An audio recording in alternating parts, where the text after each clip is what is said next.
Hello and welcome to CX Confessions. My name is Christine Reimer and I lead customer experience and advocacy at SurveyMonkey. And CX Confessions is a chance for us to have conversations with the thought leaders in the customer experience space. These conversations are meant to be authentic and real and practical to help all of us deliver a better customer experience. And I am so stoked to be here with my very good friend, Adam Fry-Pierce. Welcome, Adam. Hello, thanks for having me, Christine. How are you? I'm really well up here in Seattle, Washington, or just north, and we are blessed with the rare sunshine, so pretty good. Absolutely. I always do, ask where people are living because it does so influence our journey these days. So tell me, I would love you, and then I'm going to chime in and add commentary. Can you share with folks what your role is, and then I'm going to add why I'm so excited to have you here. Yeah, of course. So I am the Director of Customer Experience Programs at InVision, and I do a few different things behind the scenes. I spend quite a bit of time with our clients and help them with digital transformation efforts. And I also oversee a few different brand programs. The most well-known one is the Design Leadership Forum, which I helped start back in 2018 and have had the total privilege and honor to grow that and still oversee it today. I'm still pretty involved. And I end up influencing the company's community strategy, which also, as we all know, is kind of connected to the larger customer experience journey. Awesome. So I have to tell a story about how I got to know Adam and why I will be eternally grateful. In January, a mutual friend of ours introduced us, and I was kicking around, how do we start to build customer experience, a community, a place to have conversations, a place to go where you can talk to others like you and get advice and best practices and lessons learned. And so Adam was very generous, was in the Bay Area before we all got locked down. And we, I think, spent like 3 hours on the whiteboard and then continued through lunch. So we have a customer experience, a CX leaders roundtable program that was really inspired by this conversation I had with Adam on just the power of community. Can you tell us, so I mean, I just think the world, we are so lucky. I'm so grateful to have this conversation. So the Design Leadership Forum, you started in 2018, and it plays a huge role in kind of how we think about customer experience from the design perspective. Talk to me about how that got started, and then I would love for you to share what it is today, how much it's grown. Yeah. You might have to rein me in because I love telling this story. But the short version is for a long time, me and some colleagues had this hypothesis that that a lot of design leaders were there by some by choice, but some by their environment, just kind of pushing them into this position, right? This function started to crop up at organizations all around design at a very top level, and not a lot of people went to school for that. Right. I mean, this was a decade ago when there weren't as many programs as there was today. Mm-hmm. And so we had noticed this trend. The more people that I had met, at that level, they were all figuring out essentially the same problems, asking the same questions, but there wasn't this central global community for them to connect and have those discussions with their peers. I don't know about you, Christine. Well, I know about you, but I don't know about anyone else that's listening. If they've discovered this life hack of, just talking to some of your peers in a safe space and how much you can learn in a really condensed time.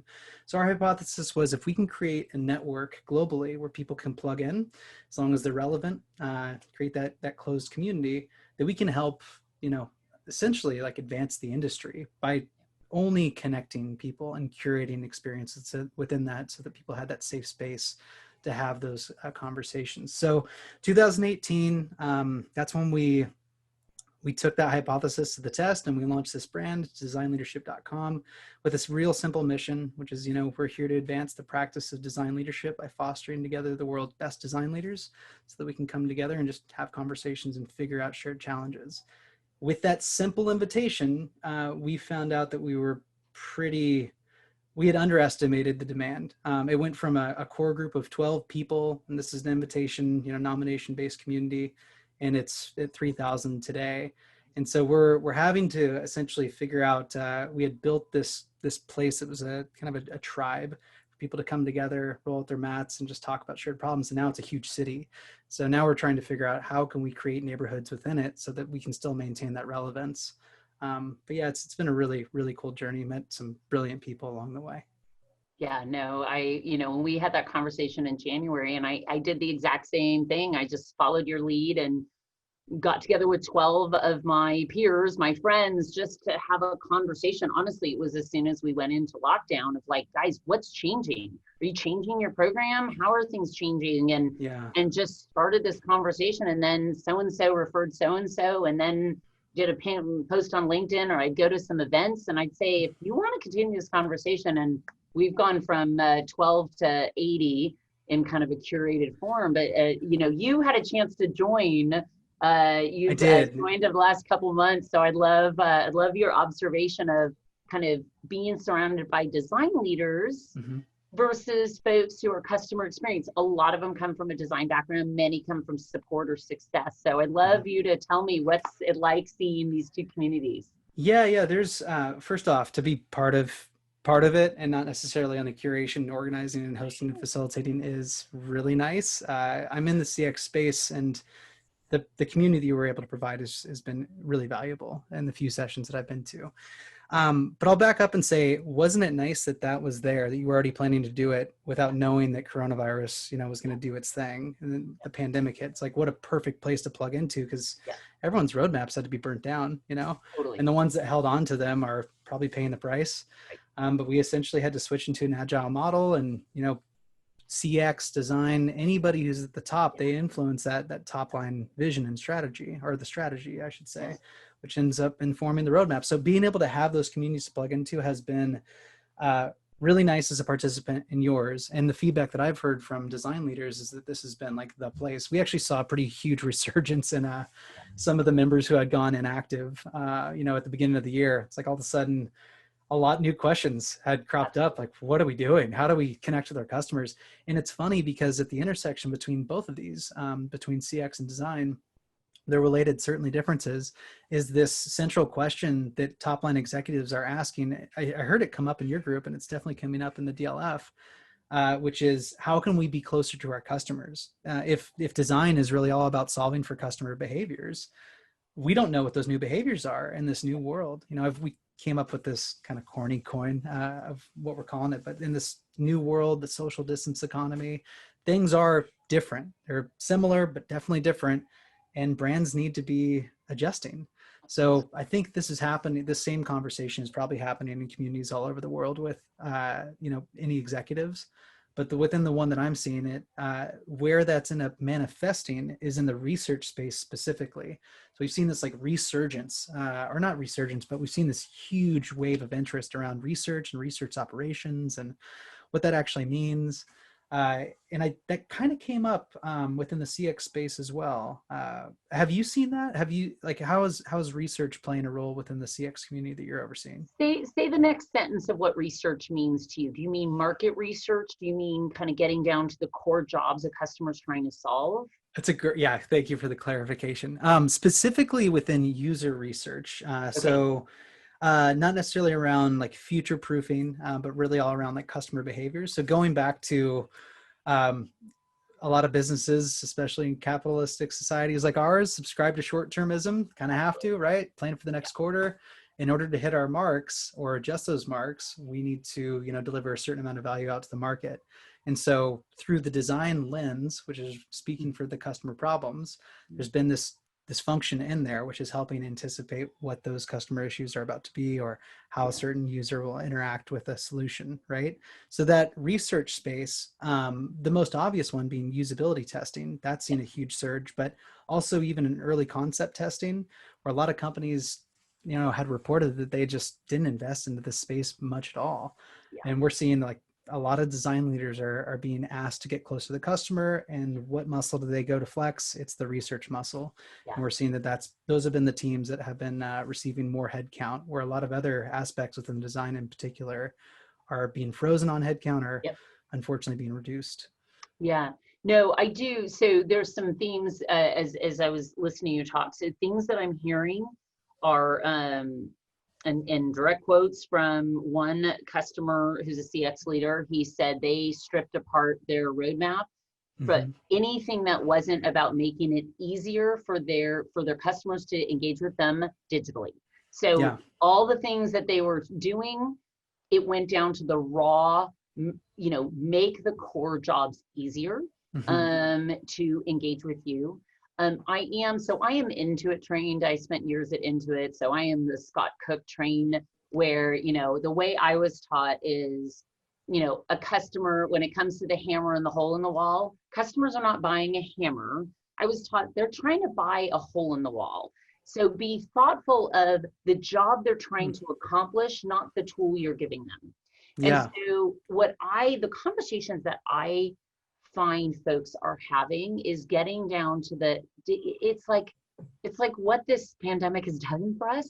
It's stripped us down to the simplest things, right? It's about dinner. If you can have dinner with friends outside, spaced out, that is joy, right? You're not traveling to another country. You might be traveling to a different county, maybe, and that is joy. And I find within organizations, it's the same thing. It is coming back to, what is the core job someone is hiring you to do? And how are you making that easy for them to accomplish? And how are you making it easy for them to do business with you digitally? Because we all know what's happening right now. People's behaviors are changing. And if someone's hard to interact with digitally, like this, we've been in this a while and we're going to be in it a while longer, they're starting to make different decisions. So in that sense, I'm absolutely seeing this drive towards simplicity, this drive towards ease, this drive towards kind of that stripping down, and then certainly on the digital side. How does that resonate? Or I saw you smile a couple times. Oh, 100%. Yeah, it's so funny. It's like there's this famous quote that I keep hearing over and over again from Tim Ferriss, which is like, what if everything was easy? And it's like so many businesses are asking that question in one way, shape, or form. It's like, what if this entire thing was easy? Like, really, what are we actually here to do in terms of delivering value to our customer, and what does that look like? It's funny you also mentioned eating outside. I immediately thought of the Darden Restaurant Group, like how are these major restaurant chains adjusting? And it's like, well, in the summertime in the States, at least, we've had this sunny environment to be able to make some of those decisions. I wonder a lot for those for restaurants in particular, like how they're going to get through the winter. But yeah, again, kind of going down to the simple things. That's really good. It's like, how can we get through? The unfortunate part here too is that, as everything's virtual, I don't know about you. I mean, I've been in InVision for 3 years. We're full remote. I'm used to Zoom, but the Zoom fatigue is real. Yeah, it's very real. It's very real. I miss conferences. I didn't know. I didn't know either. I mean, my husband and I both travel a lot, and I mean, I have not in my career ever not traveled for 6 months. I mean, versus the 2 to 3 times, and obviously it can get exhausting. But I miss that, and that actually plays really nicely in this environment. And I think something you just mentioned, the resurgence. I mean, maybe I could have started the CX leaders community a year ago, and maybe it would have had the same traction, but the desire to connect, right? The desire to connect with others, the desire to not be talked to, the desire to be part of the conversation. Some of these folks that I work with are customers and some aren't, but just the desire to have conversation and connect with others, that sense of connection. Talk to me a bit about how community and connection plays into, when you think about the experience you're trying to deliver for your customers, how does connection and community play in for you? Yeah, if we think about what community means, it really is just a group of people who have, developed relationships around a similar topic, right? And sometimes that's something really squishy, and sometimes it's something really tactical and real. So as far as like, how does that end up matching up with, I think it was CX, right? Like, how does community end up? How do you think about that as like the part, as a company, that the experience you're trying to deliver, how does connecting, how does community, how does, then that leads into, how do emotions play into the experience you're trying to create? Yeah. So backing up for a second, if community is just a group of people that have a shared interest, thankfully we had communities that we could plug into when our interests change, right? Like if you look at the Design Leadership Forum, it is simply people that are interested in design leadership and advancing that and talking about shared challenges. Almost every community around the world, professional community, I imagine, they were only talking about how to transition and just do their job better when the pandemic hit, right? So as far as how I think about experience, like for us, we're really all about just trying to speak to our mission statement in the environment, right? How can we add as much value as possible to the member experience? So when this all happened, really, we just asked. I mean, we use SurveyMonkey, and we checked in with the people and just asked, you know, like, how are you doing as an aggregate? We scheduled interviews and checked in with our with some of our most engaged members. Just asked, like, what's going on? How are you doing? And pretty much what everyone had said is like, I'm really scared. I'm scared about my job. I'm scared about my family. I'm scared about my health. Like survival was a thing that was high up on those member surveys that we had done. It's like, I'm actually scared and I'm okay with talking about it, which I don't know about you, but in my professional communities up until February of this year, when this all started to happen, we rarely talked about, like, you know, philosophy at a really high level, or life and death, or mental health. Like I have never kicked off every team meeting, every community forum with like, how are you doing today? I've never had so many email exchanges of like, I am having a rough week. I'm just having a hard time today. Like never before did you let your armor that down and just say, today I am not jamming today. And then someone else is like, I got your back. I can help you out here. It's been so cool to hear all these different leaders who represent these like big, intimidating brands and teams, right? Pretty much say like, we have become a more human company as a result of what's happening. And we saw it here in our community. We saw it, you know, with members talking about what's going on behind company walls. The best companies, the ones that seem to be doing okay as well, are the ones that are doing what we just talked about. Like stand-ups look different, team meetings look different, all hands look different. I'm not sure about you or how many people who are listening. I heard a lot of members basically say they got this like kind of religious email from their CEOs when all this is happening, saying like, it's okay and it's going to be okay. Absolutely. So back to your initial question, you know, how does membership experience? That was at a high level, it's always been the same thing of like, how can we create the most valuable community for enterprise design leaders in the world? What that means is typically defined by the environment that we're within. And during a growth, you know, bull market that went on for a long time, and a lot of members are coming from for-profit organizations where they're getting resources to mature their design teams. Like it was a very different conversation than when in February hit and fear, uncertainty, and doubt started clouding everyone's minds in a really real way. So our programming changed, our membership experience changed in a very obvious way, right? Like we transitioned to Zoom, but the types of conversations also changed. It wasn't like, how can we deliver more value to our shareholders and to our customers? It was like, how can we create spaces of psychological safety within our organizations and our teams? We had people looking inwards, taking care of their employees. It's funny that you mentioned team stand-ups too, because for the first month or two, that was a big question. It's like, how can we make sure that we're making sure that our people that are living in these small studios in San Francisco, who they were getting all their social, you know, they're getting all their social time at the office. They're now locked in with like maybe a roommate or two in the 600 square foot apartment. How are we making sure they're okay? A lot of people were talking about parents at the time and the sandwich caretaker, which is very valid. But like there was just a whole, what it meant to be a leader and a manager was redefined within 30 days. And that conversation's still going on today. Like we're still talking about how to stabilize the teams. Absolutely. In fact, the first conversations in April that I facilitated around customer experience, you couldn't have a conversation on the customer experience without everyone starting on if your employees are not safe and healthy, okay, and in a mental space and physically in a way able to deliver for their customers. Like it was almost, you just had to start at the core. Like, is my bucket personally, am I filled enough to show up to my team well, right? And then is my team's bucket filled enough? Do they have, and you know, my friend who works in San Francisco and who doesn't have a desk because he's in with 3 roommates, right?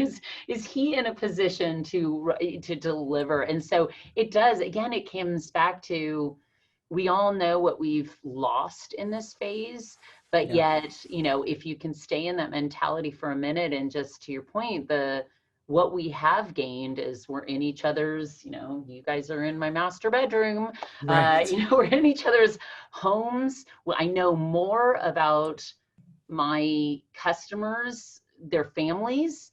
I know about who's home from college. I know, you know, these are on the B2B side, obviously on my, you know, scale, we have 17 million active users and 700,000 paying. So I don't know all, but, you know, the customers I know, there is this humanness, and that's what customer experience is, right? Customers are people, and experience is the impression you leave from an interaction. And all of a sudden now you have this chance to, you know, again, we're not in a conference room together, but yet you do have this chance to kind of authentically connect, because people's guards, if you set the right tone, can be down and you can connect and say, how can I be in service of you? How can I make your day easier, Adam? Right. How can I help you accomplish your goals, Adam? And so there is such an opportunity. Yeah. I mean, I've always looked at CX as really just the emotional glue between the business and the customer. And Good. right, wrong, or indifferent, you know, the Design Leadership Forum, it's an investment by InVision. They're essentially like the only sponsor of this community. And I would say that InVision it was a good thing that they invested in it when times were good, because when times went bad, this community was a buffer between our core business's most important buyer personality, which is design leaders. And we never talk about products here. We never you know, sell InVision products, but we were able to be that emotional glue when there's a lot of different types of members, right? Like some people are married, some people are single, some people, you know, everyone's got their own story. And they were able to bring those members they were able to come into this central community that InVision had stood up, and we were able to be that glue between the brand and our customers. So in a very indirect, but eventually a direct way, this was a like tip of the spear CX program that InVision didn't design this to be that way. Probably, if I had to guess, nobody in leadership was like, you know, thinking of doomsday scenarios where like, oh, we need this community just in case. But it was a really good thing it was there. And I will say too, not to continue to say great job, but like the fact that you had your community stood up, I was incredibly grateful that I could plug in and see, you know, how's everyone else doing right now, Totally. because CX has totally changed within InVision's walls. And I didn't know if I was alone. Like I didn't have another place to plug into. So it's been really nice to bring those questions to your group as well. Awesome. I love that. I love that you mentioned, I've never heard the emotional glue. And when you think about the business objectives, and, you know, often customer experience leaders are asked to prove the value, right? Prove the value of customer experience. And I love that, you know, you have a customer that has a need and you have a solution and there's a business objective, but that, you know, that emotional glue in between, and it's about the experience, it's about the impression, it's about what it's like to engage with your product and your service, and the emotions part of it. I would love for you to talk. Yeah. Go ahead. No, please. I cut you off. I'll give one final thought on that. Is there's so many similarities between CX and design, is in terms of having to prove our value. It's a really difficult thing to do. Very few, at least in the design space. I can't totally speak for CX. In the design space, it's been a core, you know, conversation point at an industry level. Like, how do we prove our ROI? And thinking about things of just emotions. How do you measure emotions at all? Like, what's the value of my relationship between me and my girlfriend, or my dog, or my mother, or my father, or my grandfather, who, you know, is long past, but that value has stuck with me and continues to mold me. The best brands that have those emotional connections with me, like a Nike, you know, not a sponsor, but I'm calling them out. Like, that's an incredible brand that we all know and maybe not love, but we all know, and people like me have an emotional connection to them. Absolutely. Right? So the brands that are really investing into that space, I think they stand out, especially when times are bad. And I'm not sure if that was ever a forethought of the function. Like, we need to stand up CX so that when the world does its natural swing, you know, once a decade, that like we're in a position to thrive. But I will say it's been a really nice consequence that we've seen from some of our investments over at InVision, and it's done well for us, and not just done well for the brand from like a value standpoint, but knowing that we're actually helping our customers is, I can tell you, it makes me more proud to work for an organization like that. I agree. You made me think, you know, so I get my energy from exercising, and I'm lucky, very fortunate to have a Peloton in my garage. And, you know, someone asked, like, no matter how early you start in the morning, you always exercise. And I was like, it's not about the exercise. For that, it is the community. It is the energy of the instructors that I've never met. I'm hoping to meet a couple of them one day. That'd be amazing to go to New York and ride with them live. But it is like, I kind of, some days I just show up. I show up to be a part of something, to sort of extract their energy and pick it up. So I fill my bucket so I can give out to others. And that's how the wheel of goodness and positivity works in this environment. And to your point, that brand, and when I find myself recommending why it has been a good thing for me, it's like, yeah, it's a bike. I mean, that's not the point. It is like this, there's this emotional connection. It's this source of positivity that I'm able to grab and then re-give to others. So that's at the core of humans, right? And like modern society is getting together and eating together, or hunting together, or like farming together, and eventually making stuff together. Like that's the community. I mean, communities is an overlooked muscle at organizations, and they're doing it whether they know it or not. And when they do it deliberately, you know, when things go bad, it can do well for them. Absolutely. So we've hit on, I learn so much from you. I so enjoy, I kind of just forgot that we were actually being recorded now. I'm like, I literally am looking back. Yeah. I'm looking back at the questions. I was like, did I cover? So here's what I wanted to cover today. I wanted to cover community and how that plays in. Check. I wanted to cover, you know, a lot of the leaders who have joined CX Confessions came from maybe customer success, or maybe the support. I've had CEOs that have come from all different backgrounds, and you come from the design arena. What is, you know, that connection? I think you've touched on how many similarities there are about what's that experience you deliver.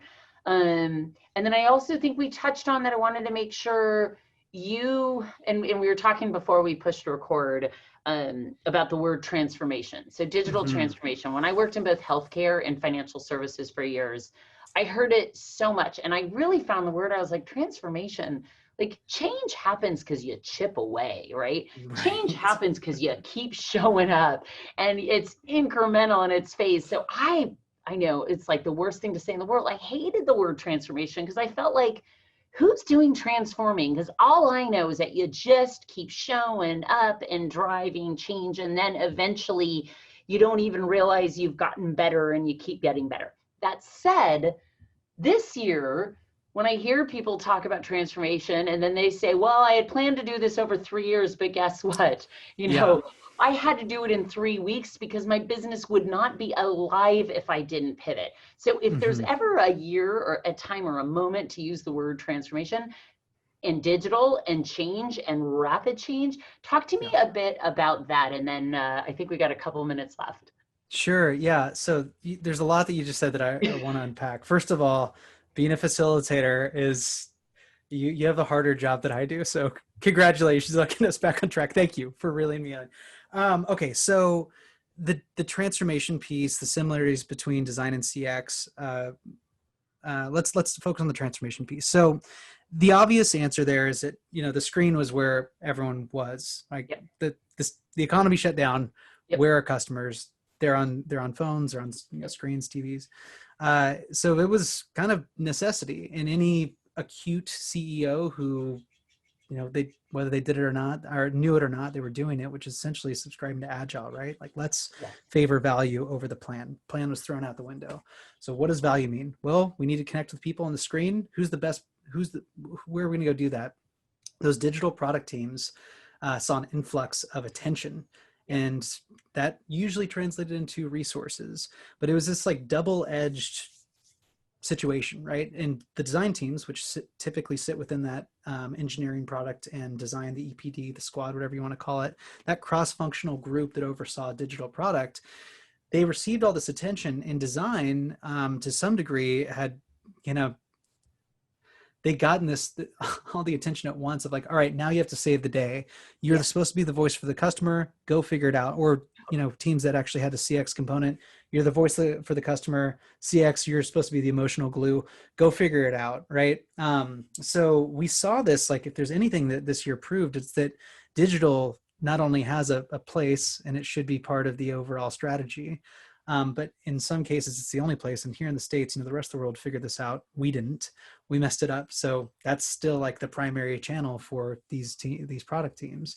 So that's all to say that we saw this, like, you know, a lot of them heeded the call. A lot of these design teams heeded the call. But what they were eventually asked to do is like, hey, resources are getting choked out or slowed down, or you are actually getting cut. Your headcount's getting cut, but we still want you to answer these really important questions to prop up the entire business. Yes. It's like transformation is, you know, a pretty fluffy word, like we were talking about before. It's almost like it lost some of its meaning because it was just used as almost like a PR initiative. Totally.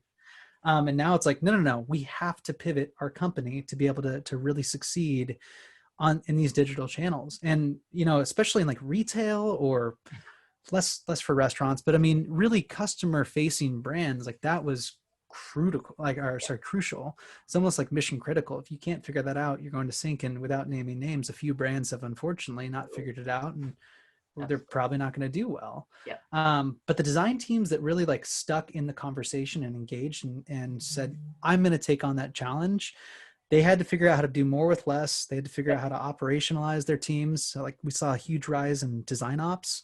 They had to figure out how to get close to the customer. So we saw this rise in research and research operations. Those two functions are really huge right now within design. And then we also saw the rise of design systems, which essentially is like helping us save on wasted iteration loops because people are remaking the same components in a pattern library. I'm going to get way too specific, but the point is that they figured out they had to figure out how to do more with less. And the way to do that was to create systems and really like apply themselves and challenge themselves is to be systems thinkers. That's the only way to survive. If you're having to increase the volume of work that you're doing and ship more volume out or value out to your customers with the same amount of resources, well, you have to be smarter. Brute force won't work as well as it once did. So I don't know how that's actually, if that relates over into the CX space specifically. I can really just say that the only crossover that I saw between design and CX is really that, and we were talking about this prior to the call, was the research space. Is like, how can we really understand what our customer behaviors are? And this has been, I mean, I won't get too much into this, but on the job boards and like staffing boards and the back channels that people are hiring their teams, like that's the research space seems to be like finally blowing up for really good reasons, right? It's the only way to really like reduce risk when you're shipping digitally. Is to make, I mean, and I think it's a beautiful way to draw this conversation to a close. You touched on the emotional glue between the customer and the business. You just made a statement of agile is about, prioritizing value over plan. It comes back to what we talked about at the beginning of that ease, that simplicity. That's what's that core job. And you better know what that is. And how do you do that? It's about getting really rooted and grounded in what, this discipline started as a voice of customer. It's not number of customers. It is about voice. It's about sentiment. It's about the opinion. It's about the perception. It's about the impression you leave when they interact with your brand or your experience. So this has been so fun, Adam. We could, I know, talk forever. I know these live streams run, and I don't know if we get cut off, but I do know we're at time, and I also want to respect your time. But I can't thank you enough. I can't thank you personally for coaching and guiding and sharing your learnings with me. And if there's anything that you've been able to take away thus far, I appreciate continuing the journey with you, Adam. The feeling's mutual, total two-way street. Thank you, Christine, and thank you all for listening. Yes, thanks everyone. Stay safe, stay healthy, and keep working hard for your customer. Do it smarter. Thanks everyone. Have a good day.